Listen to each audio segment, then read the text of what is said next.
Fanno 35 gradi in una delle città più soleggiate del mondo, Dubai, e io sto ricaricando il mio telefono proprio grazie a questa power bank solare che ho attaccato al mio zaino, veramente assurda, con una torcia impermeabile e veramente quasi indistruttibile. Pensate che in quasi 5 ore ho potuto ricaricare completamente il mio telefono.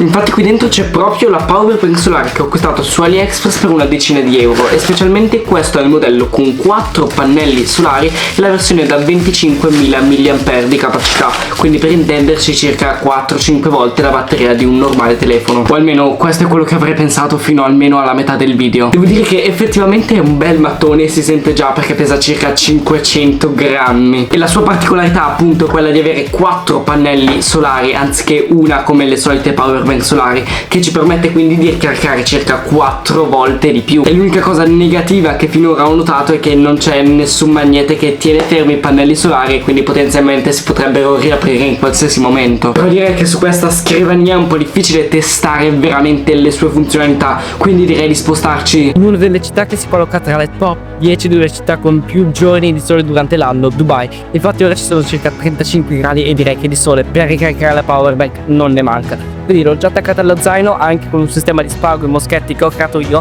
per renderla un po' più robusta, visto che aveva solamente un lato con l'attacco. Quindi bando alle ciance, direi di farvi sapere tra poco come sta andando. Per ormai qualche ora che sto ricaricando questa power bank grazie al sole, e devo dire che effettivamente ho notato un notevole incremento rispetto a quello che è l'Italia, perché ovviamente qui il sole veramente spacca le pietre. Ho fatto infatti in circa qualche ora, vi direi sulle 2-3 tacche. So che è molto approssimativo, ma è giusto per darvi un'idea. Considerate che ho fatto fare una stima a ChatGPT di quanto ci impiega una batteria solare a ricaricarsi completamente, considerando appunto 25.000 mAh, e mi ha dato circa 25-30 ore. Questo significa che un telefono da 5.000 mAh lo ricarica in circa 5 ore qui a Dubai, per intenderci. E secondo me è proprio questo il senso di una power bank del genere, perché comunque ci permette di ricaricare il nostro telefono in una condizione di emergenza e non quella che è risparmiare magari su una bolletta. Quindi capite che in un contesto appunto magari di sopravvivenza eccetera eccetera è molto conveniente. Magari non abbiamo una presa e utilizziamo questa power bank per ricaricare il telefono. Ora che però vi ho fatto vedere qualche funzionalità, ve ne farò vedere altre, quindi seguitemi in una delle città tropicali del mondo che mi sta permettendo di farvi vedere quanto questa power bank possa essere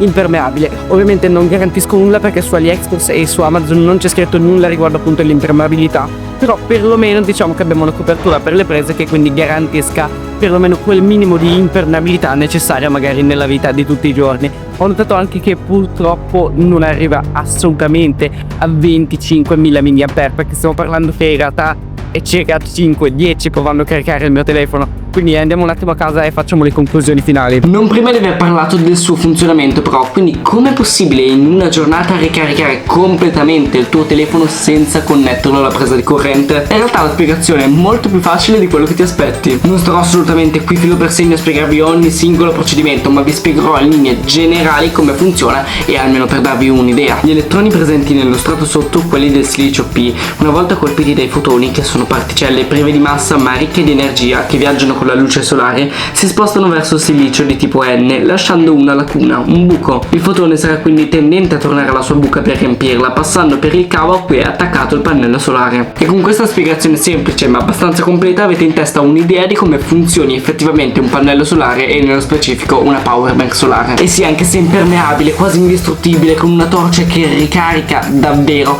ho scoperto che purtroppo non è da 25.000 mAh ma da circa 7-8, perché il mio telefono lo ricarica circa una volta e mezza, esagerando.